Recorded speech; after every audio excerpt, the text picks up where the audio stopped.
For today's video, we'll be taking a look at a new flagship AM5 motherboard from Gigabyte that's designed for white-coloured PC builds, the Gigabyte X870E AORUS Master X3D ICE.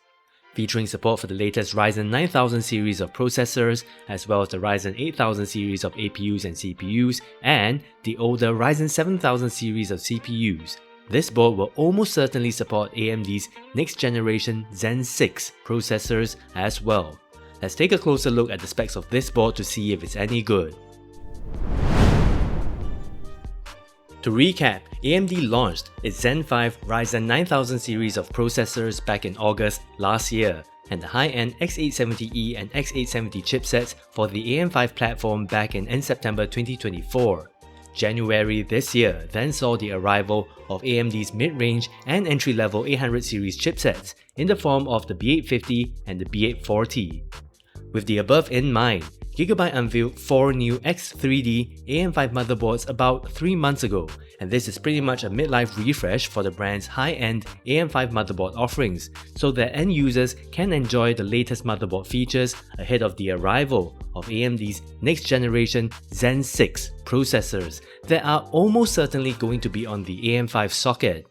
These refreshes come with improvements to the whole lane sharing situation that we have with the first wave of X870E and X870 motherboards, where lane sharing between the primary PCIe 5.0 X16 slot for a graphics card and a second PCIe 5.0 M.2 drive is now no longer a thing.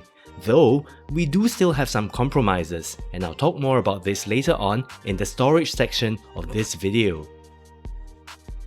Now the Gigabyte X870E AORUS Master X3D ICE that we have right here, as its name implies, sports the X870E chipset and sits within the AORUS series of gaming-oriented motherboard offerings at the high end, where it places above the Gaming, Eagle, and Ultra Durable series of motherboard offerings by Gigabyte. Being an ICE product offering, this board is obviously targeted at white-coloured PC builds. With that in mind, the board comes in a white-coloured box that has an AORUS Eagle motif in silver emblazoned on the front.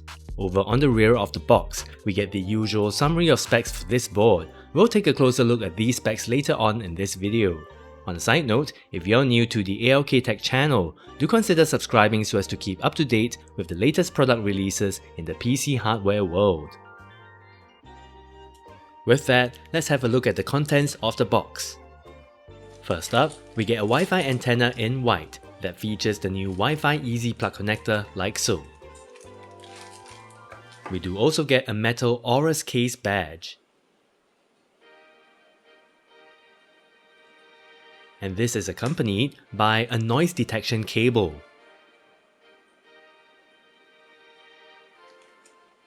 As well as a little fan that's used to cool your DDR5 memory, which Gigabyte calls DDR Wind Blade. I'll talk more about this feature later on.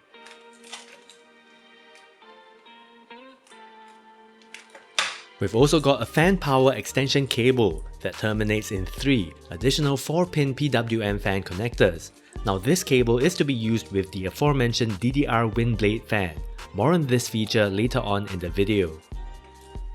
Moving on, we also get a G connector that helps make hooking up the front panel connectors of your PC case to the motherboard a breeze. This is a nice quality of life feature to have for sure. In addition, we get 2 SATA 3 cables in white, alongside 2 Velcro cable ties, as well as 2 thermistor cables.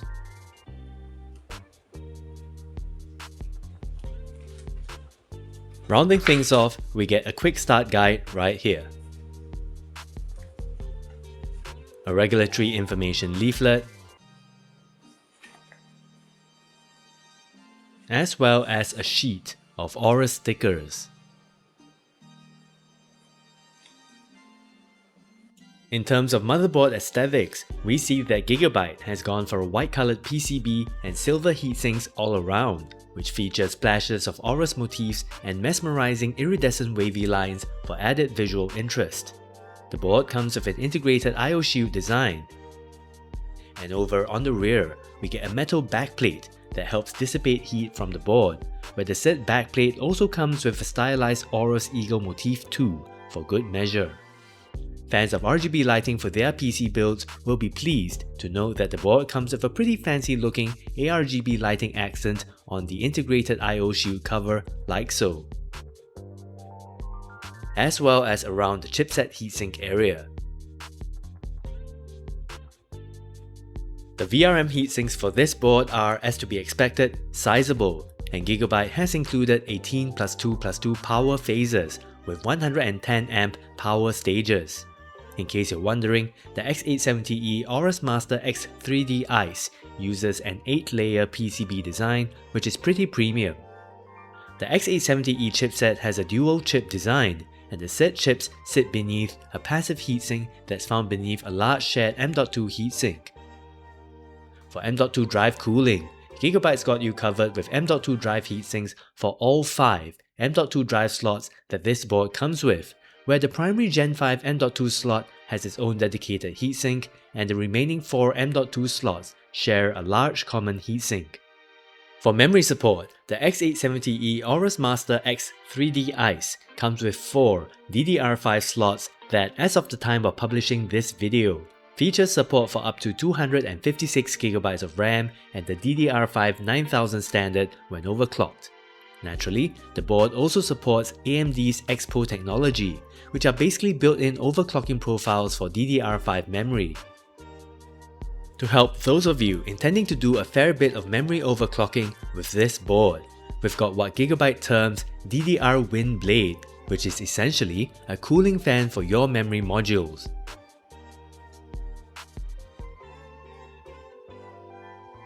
It attaches to the motherboard like so, where it shares one of the top motherboard mounting posts so as to be properly secured to your board, and you'll have to use one of the 2 included screws for this purpose. You'll want to note that this fan should be connected to any one of the 3 fan headers found on the included fan power extension cable, as these 3 headers support DDR PMIC temperature reading, which I suppose allows the fan speed to adjust dynamically according to the temperature of your memory modules. In terms of front panel USB connectivity, we get a USB 3.2 Gen 2x2 Type-C front panel header along the long edge of the board, where this header provides for a USB-C port that supports up to 65 watts of power delivery for fast charging. Correspondingly, we get an 8-pin 2x4 12V power connector that's to be hooked up to your power supply unit should you wish to enable the said fast charging feature. We also get 2 USB 3.2 Gen 1 Type A front panel headers, with one header located along the long edge of the board and another header along the bottom edge of the board. Each of these headers provides support for up to 2 USB 3.2 Gen 1 Type A ports for a total of 4 ports. Rounding things off in the front panel USB connectivity section are 2 USB 2.0 front panel headers located along the bottom edge of the board, with each header providing support for 2 USB 2.0 Type A ports for a total of 4 ports. Some interesting features to highlight. Back at the top of the motherboard, we get a set of status LEDs that can help with troubleshooting PC startup issues, as well as a double-digit debug LED that can further help with in-depth troubleshooting of PC startup issues. We also get an onboard HDMI 1.4 port that forms part of a feature that Gigabyte calls Sensor Panel Link. Sensor Panel Link taps on the trend of end users having a small LCD display screen as part of one's PC case, so as to display vital PC statistics or even static images or videos of their choice, where it allows you to connect the said LCD display screen, that's sold separately by the way, via this HDMI port so as to spruce up the appearance of your PC build. The said port supports a maximum display resolution of 1920 by 1080 at 30Hz. Moving on, next to the 24-pin ATX power connector are 2 onboard temperature sensor headers that can be hooked up to the included thermistor cables to monitor the temperature of components within your PC case. We do also get a noise detection header that can be hooked up to the included noise detection cable to monitor noise levels within your PC case. Along the bottom edge of the board, we get a TPM header for an optional discrete Gigabyte TPM module. an onboard speaker header that can be used to report your PC build's startup status and even serve as a spare speaker within your operating system environment. We do also get a clear CMOS header, a chassis intrusion header, as well as an additional reset header on top of the reset leads that you already get with the front panel header. In case you're wondering where the CMOS battery for this board is, it's located beneath the I/O shield shroud assembly, and you'll have to remove the I/O shield shroud and likely the VRM heatsink too in order to get to the battery, which unfortunately is going to require some effort. In terms of expansion slots, this board comes with two fancy looking PCIe 5.0 slots, with the top slot supporting X16 link speeds and the bottom slot supporting X8 link speeds. Do note that the two PCIe 5.0 slots share bandwidth with each other. If you populate the PCIe 5.0 X8 slot with, say, a graphics card or any other PCIe device, the PCIe 5.0 X16 slot will drop down to operate at X8 mode as well. That's it. Both slots sport Gigabyte's PCIe UD Slot X design that reinforces the slot for use with heavy graphics cards, and they even come with an inner rubber lining strip for each of the slots to protect your graphics card's PCB from scratches during installation and removal. As can be seen, the slots both come with the PCIe Easy Latch Plus Duo feature that helps make removing PCIe cards from the slots less of a painful affair. We even get these rectangular windows that indicate whether the latches are locked in place or not. Moving on, we also get a full-length PCIe 4.0 X16 slot that operates at X4 mode. Do note that this slot shares bandwidth with one of the PCIe 4.0 X4 M.2 slots, slot M2D_SB, where if you've got an M.2 drive installed in this said slot, the PCIe 4.0 X16 slot that runs at X4 mode will be disabled entirely. In case you're unaware, PCIe 5.0 is only supported when you have a Ryzen 9000 series or Ryzen 7000 series processor installed. It's worth noting that the Ryzen 8000 series of APUs and CPUs only support the PCIe 4.0 standard, though it's really unlikely that you'll be using a Ryzen 8000 processor with such a high-end motherboard. In the storage department, Gigabyte included two SATA 3 ports, with one port located along the long edge of the board and another along the bottom edge of the board.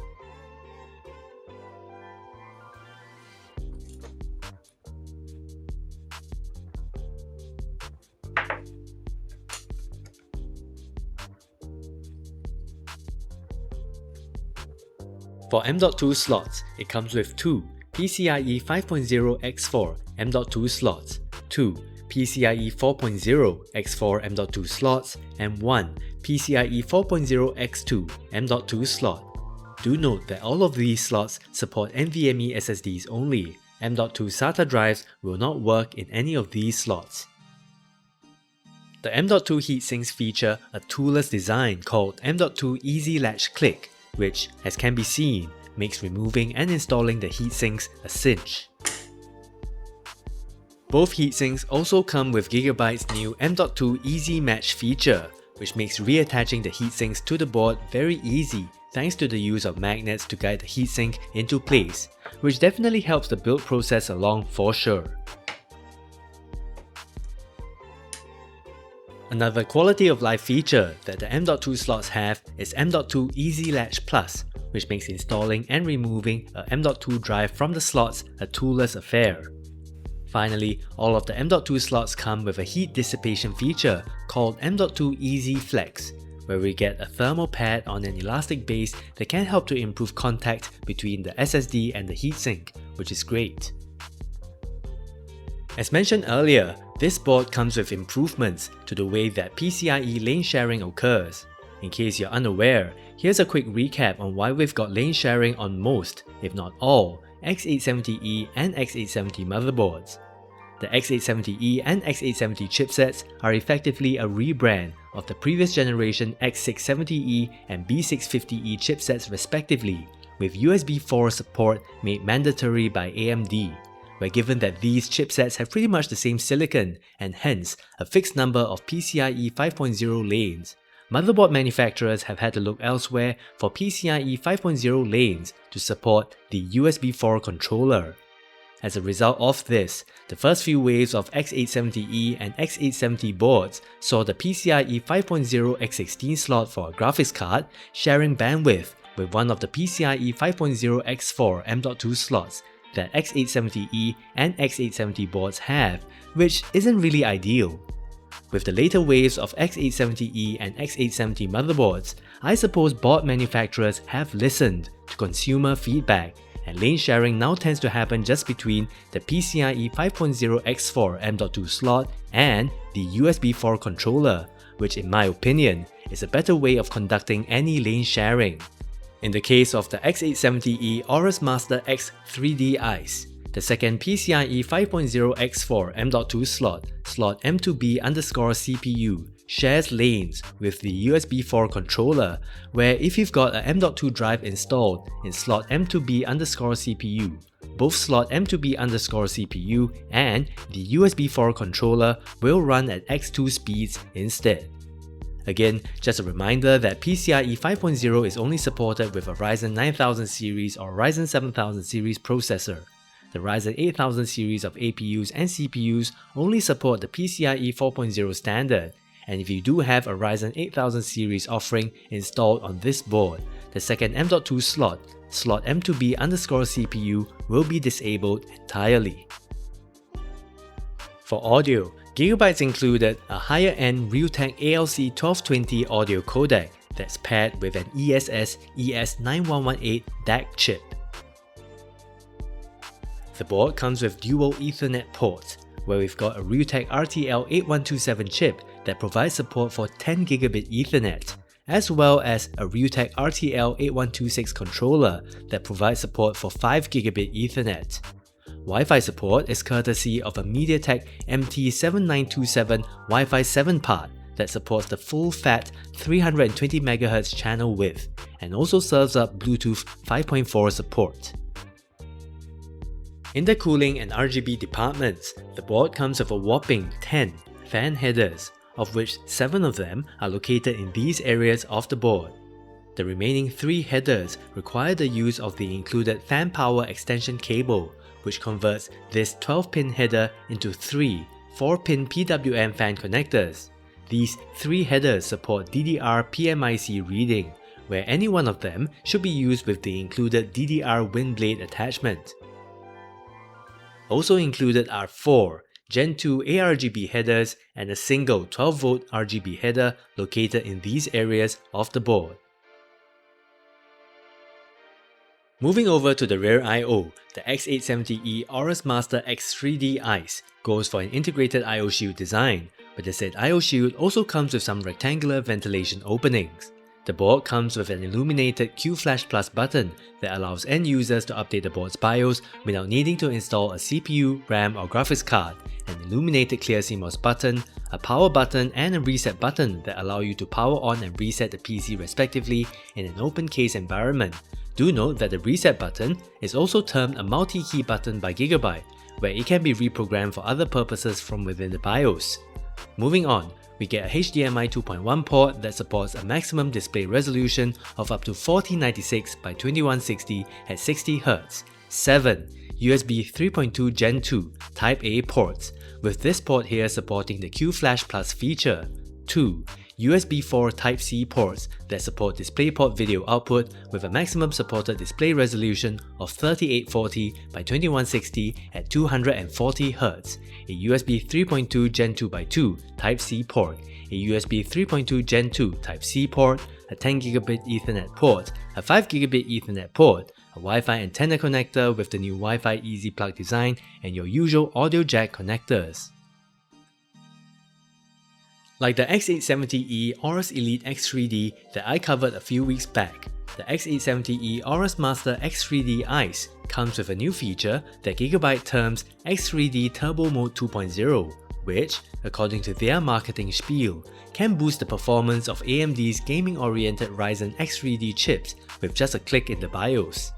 As per Gigabyte's website, we get a max performance and extreme gaming setting that can be enabled from within the BIOS, where they essentially apply a set of predetermined overclocking values to your processor, where we get a certain amount of increase in max boost clock, the application of a certain value of curve optimizer, and so on. For the extreme gaming setting in particular, from what I understand, it'll disable simultaneous multi-threading, or SMT for short, which can help with gaming performance on AMD's X3D processors. To sum up, the Gigabyte X870E AORUS Master X3D ICE is part of a much welcome refresh to Gigabyte's AM5 motherboard lineup, where it's firmly cemented as a flagship AM5 motherboard for white PC builds that's chock full of high-end features. We're talking about a VRM setup that's pretty overkill, 10GB Ethernet and 5GB Ethernet coupled with full-fat Wi-Fi 7 that supports the 320MHz channel width, much needed improvements to how lane sharing is handled, on top of all the other features that one would come to expect of a high-end AM5 motherboard offering, such as PCIe 5.0 support for 2 graphics cards, along with a whole bunch of interesting and helpful features such as sensor panel link, DDR wind blade, and so on. The cherry on top of the icing? The AORUS Master X3D ICE looks really good for a white-coloured motherboard offering with its all-white hardware connectors. White-coloured motherboards are clearly Gigabyte's strong suit. As of the time of publishing this video, the X870E AORUS Master X3D ICE is available to purchase from e-commerce platforms such as Newegg for a price of $599.99 US, which is pretty steep, but hey, this is a flagship motherboard offering after all. With that, thank you so much for watching, hit the like button and get subscribed if you've enjoyed this video, and I'll catch you guys around the next time.